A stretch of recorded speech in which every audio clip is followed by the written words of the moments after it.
Sky Athena, and today I'm bringing you my July wrap up. So it is the end of July, and so in this video I'm going to talk about all the books I read in July and one book that I read mostly in July but finished in August, a few hours into August actually. So I'm adding that one to this wrap up because it's by the same author as a book that I read completely in July. Anyway, let's just go into it. Timestamps will be in the description in case you're interested in a particular book. And if the bird song or things like that bother you, I am very sorry. It is very hot here, so I have to have these doors open because it's just too much otherwise. But soon the videos on my channel will be presumably in the new house, and then you won't hear as much of that. The first book I read in July is Uncomfortable Labels by Laura Kate Dale, with a subtitle of My Life as a Gay Autistic Trans Woman. This is a relatively new book. It came out in 2019. And first I must apologize because I didn't sleep very well last night, so if I sound tired, it's because I am. But once I finish talking about these books, I can then pack them. So this was a memoir I really enjoyed. It is relatively short, although that's not uncommon for memoirs. It is less than 200 pages, and it is about Laura's experience, well, practically what it says on the cover, being a gay autistic trans woman. And I really like this. I like reading autism memoirs, and yeah, I really like this. To be honest, it's been like almost a month since I read it, so I don't remember like a whole lot, but I found it really interesting. Then I read The 100 Nights of Hero by Isabel Greenberg. I have previously read another graphic novel by this author, which is called The Encyclopedia of Early Earth, and this is kind of another book in the same like universe, if you will, the same world.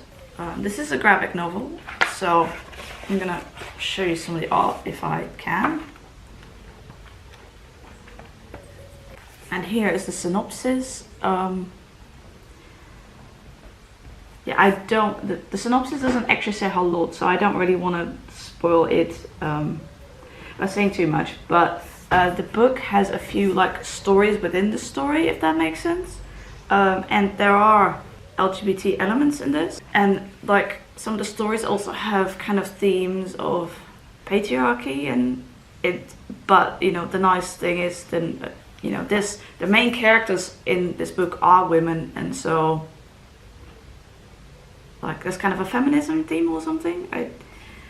It's been so long, to be honest, but I really like this. Again, in the beginning I had a little bit of a kind of a deja vu feeling, in the sense that I felt like I'd read it before, which might be because it may have a few similar elements to the first book by this author, which, like I said, takes place in the same world.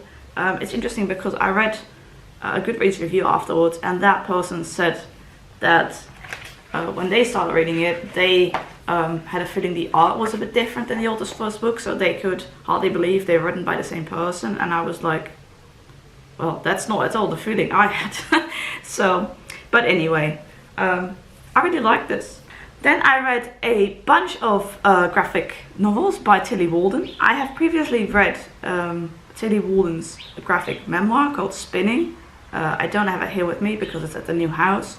That one is about her like growing up and doing figure skating and coming to terms with herself, I think, as being a lesbian, if I remember it correctly. Anyway, I like that one a lot, and then recently some people talked about her other books, and so I read them now. I put them a little while ago. So yeah, first up is The End of Summer by Tillie Walden. This was her debut work, and I think it was actually made as like a, I'm not sure if it's like a university project, but like or art school project, I'm not sure, but it might be in the book. It's just I can't really remember. And to be honest, I like this one the least out of all of her works. I know some people really liked it, but I was quite confused during this. The story is about a young boy who is ill and lives in this castle, and he can't leave. But to be honest, it just confused me. But I like the art. But yeah, this was by far the least favorite of her works. I really liked all the other ones. But yeah, this wasn't quite for me, but you know, maybe other people will understand it better than I did. Then we have I Love This Part, again by Tillie Walden. This is a bit like a love story, a bit. It's fairly short. It doesn't actually have page numbers, but I remember when I counted the page numbers for my statistics, it is quite short. And I liked this one. It is about, well, actually there is no synopsis. Well, it's about like two teenagers in love, and I don't want to give too much away, to be honest. The art is very I think it's very nice, and it has a lot of this sort of purple color palette, like the cover. Well, that's not really purple, that's more grey, but yeah. Sorry, like I said, I don't really know what I'm doing today. Yeah, I like this one, alright. Then we have A City Inside, also by Tillie Walden. And again, this is quite short, there is no synopsis. And to be honest, upon finishing this, I liked it a little bit more than I liked I Love This Part, which is the previous book that I discussed. But then a few weeks later, when I was looking at all the books I read this month, this one was not that memorable for me, whereas I Love This Part was more memorable for me for some reason. So I actually notched down the rating of this one a little bit because of that. The art is again very nice, in my opinion. Yeah, this one's a bit difficult to describe for me. Like I said, also because it's not that memorable.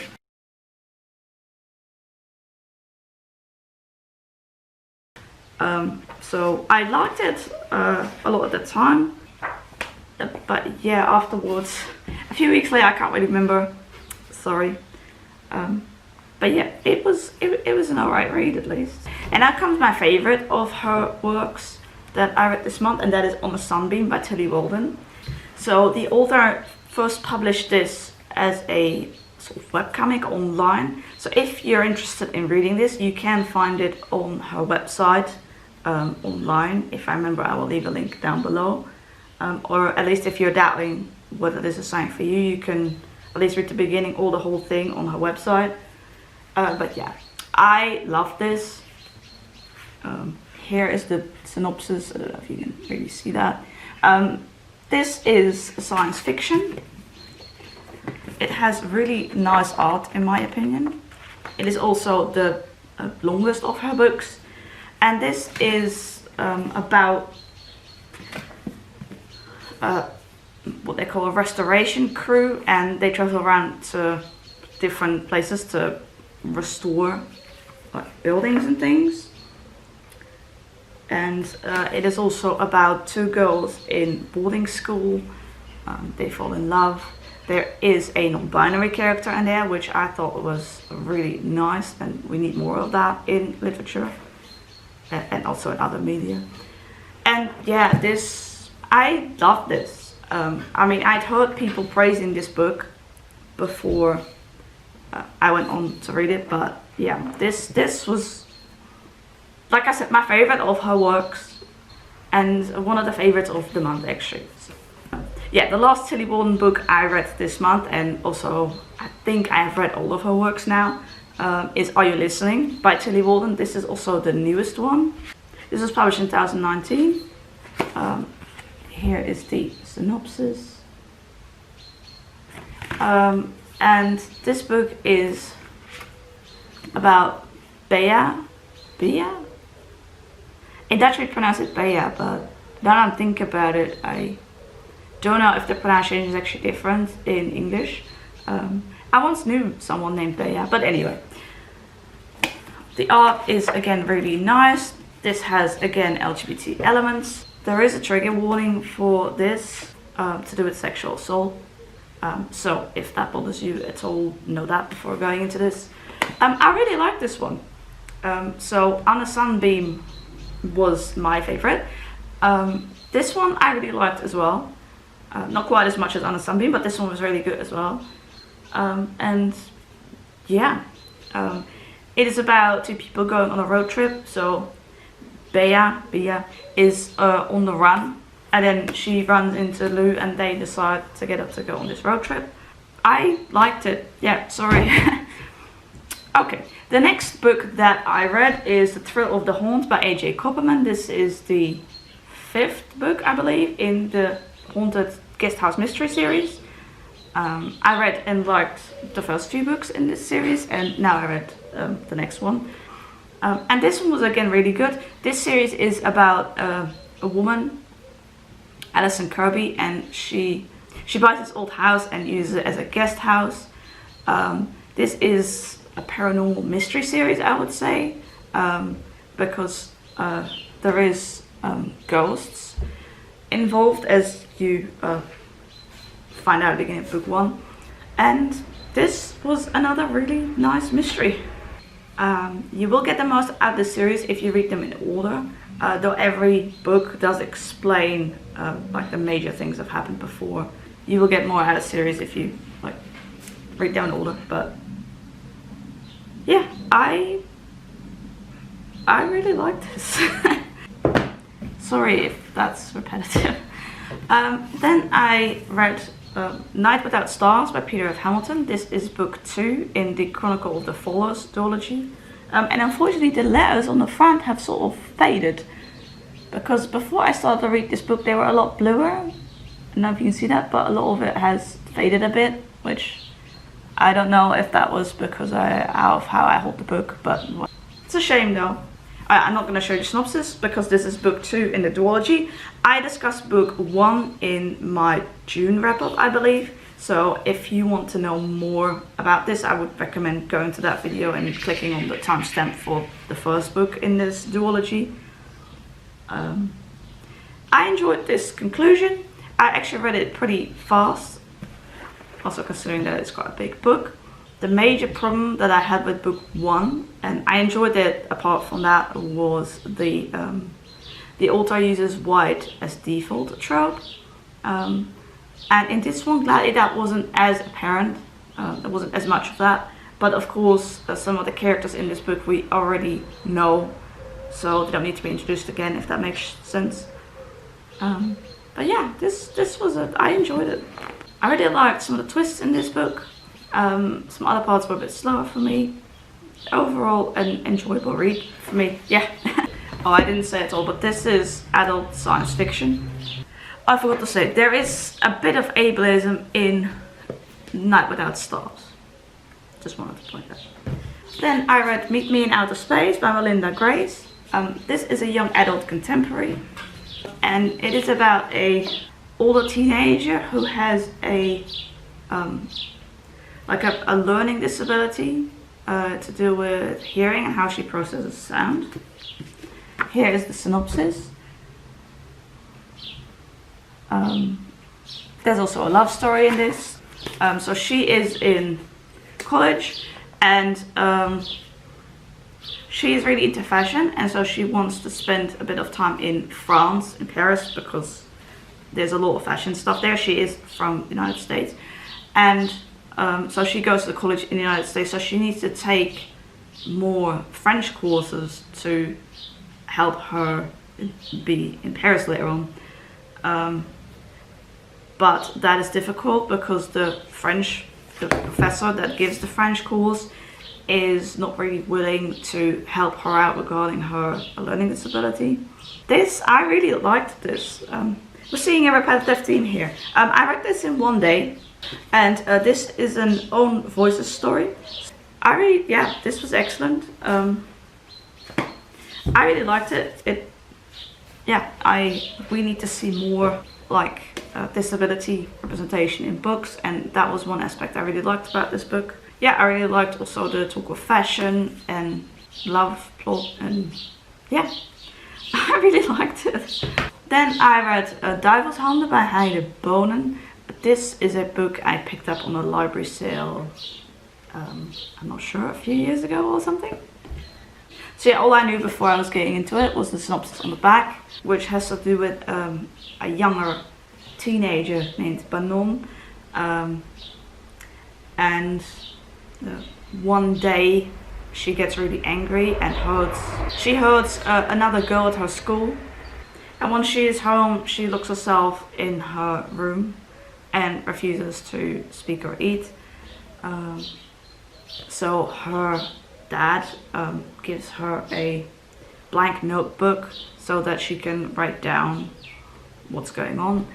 So in this book we follow this notebook, which starts like a while before this incident, and you gradually start to understand like what happened and stuff.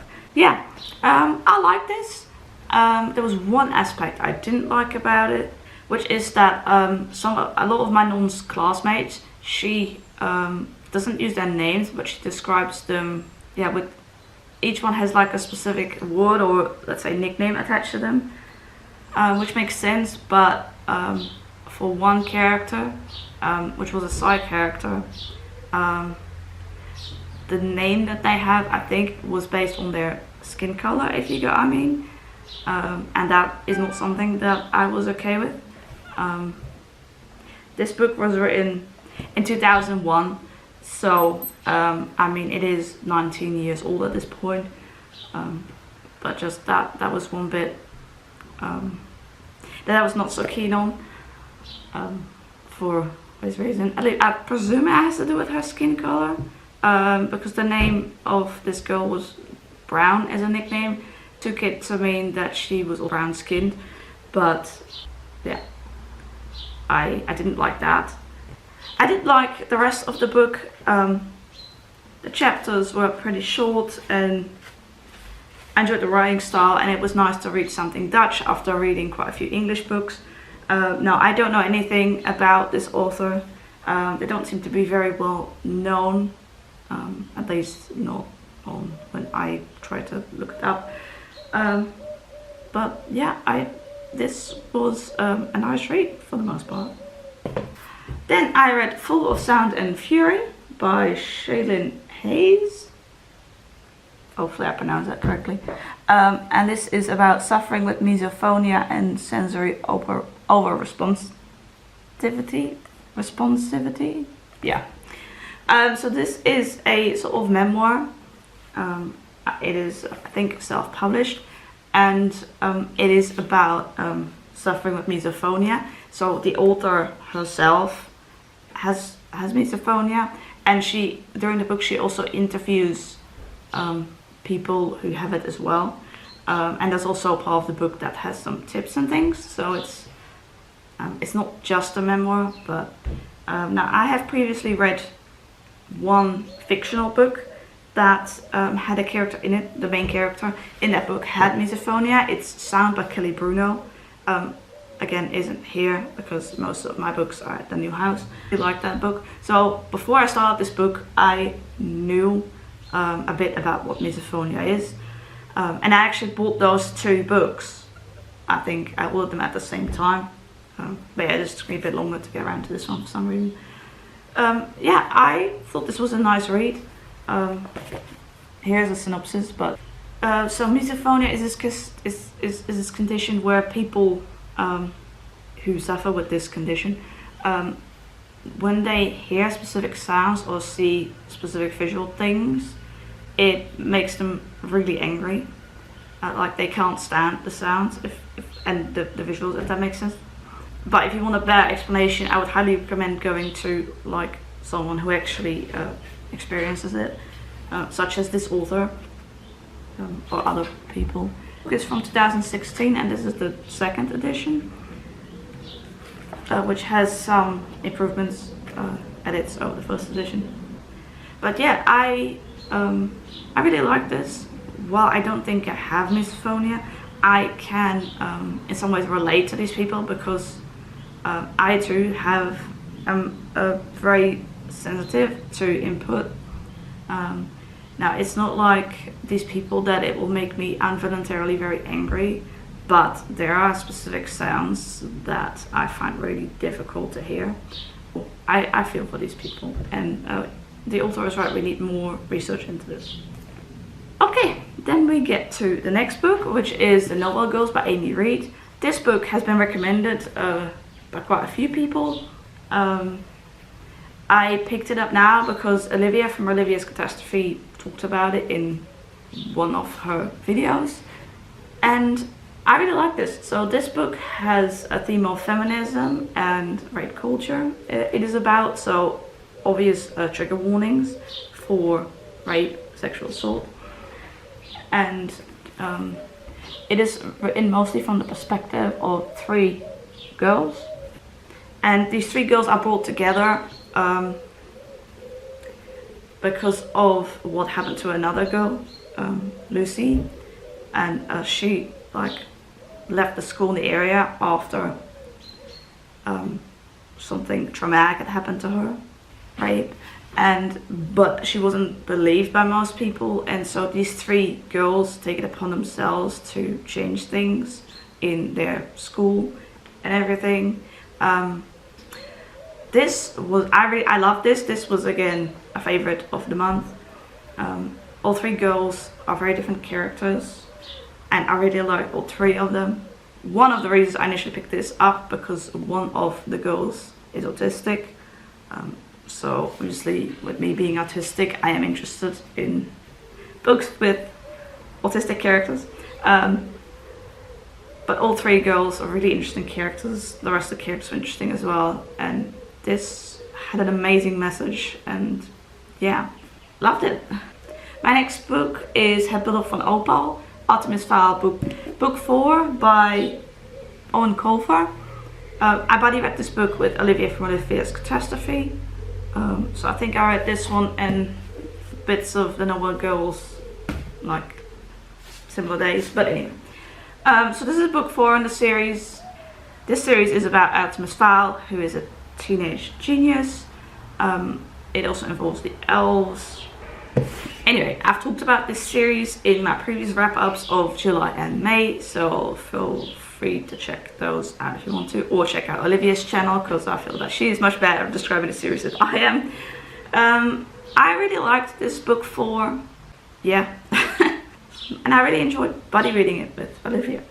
And then we get to 3 books that are related to each other. So the first one is Lizzie McGuire of the Foto, because the title that it says in this book that the original title is not actually what the original title is. It has something to do with school photos, so when I find out the original title, it's in a document on my computer, but I will put it somewhere. And this is basically 2 Lizzie McGuire episodes in like a novel format. Lizzie McGuire was a TV series back in, I'll have to look this up, and I used to watch this back in the day. So when I saw this in a charity shop some years ago, I decided to pick it up. And so yeah, this was a nice sort of nostalgic read. It does have some like illustrations. They are also in the TV series. And then the next 2, that's why I said they're related, are also based on episodes in this TV series. This is what they call Cine-Manga, and what it is that it's basically like a screenshot from the TV show with text bubbles. Is that how you call them in English? Speech bubbles. I think they're called speech bubbles. And I found these 2 at some point pretty cheap, and I thought I'd try them. So this is volume 4 and this is volume 13. And they are about, volume 4 is about the episodes I Do, I Don't and Come Fly With Me. And volume 13 is about the episodes Obsession and Gordo's video. I have actually seen all of these episodes, which make this very nostalgic. And yeah, it was a nice nostalgic read. If you don't know the TV series at all, I wouldn't recommend jumping straight into like these Cine-Manga ones. I recommend seeing more of the TV series first, but yeah. For me, they were nicely nostalgic, so. The next book I read is This Book is Gay by Juno Dawson. The original publication of this book has a different author name on it because after the author wrote this book, she realized she is a trans woman rather than a gay man. But that is explained more in The Gender Games, which is the book I read after that. Anyway, so This Book is Gay is, here you can see the synopsis. Basically, it's a young adult non-fiction, and it's written for people who think they might fall in the LGBTQ plus spectrum, and like tips and thoughts of how to deal with that. I really liked also the illustrations. The book had some humor in it. It had some interesting information and tips and things. It also has some bits in it from people that were interviewed who fall on the LGBTQ plus spectrum, and yeah, this was a nice read.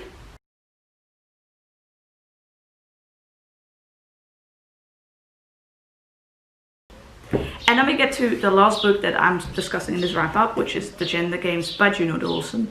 I finished this book in August, as a few hours into August actually, which is a high exception for me because I don't normally read in the middle of the night, like ever. But anyway, I wanted to finish off this book so that it could fit into this wrap up because these are by the same author.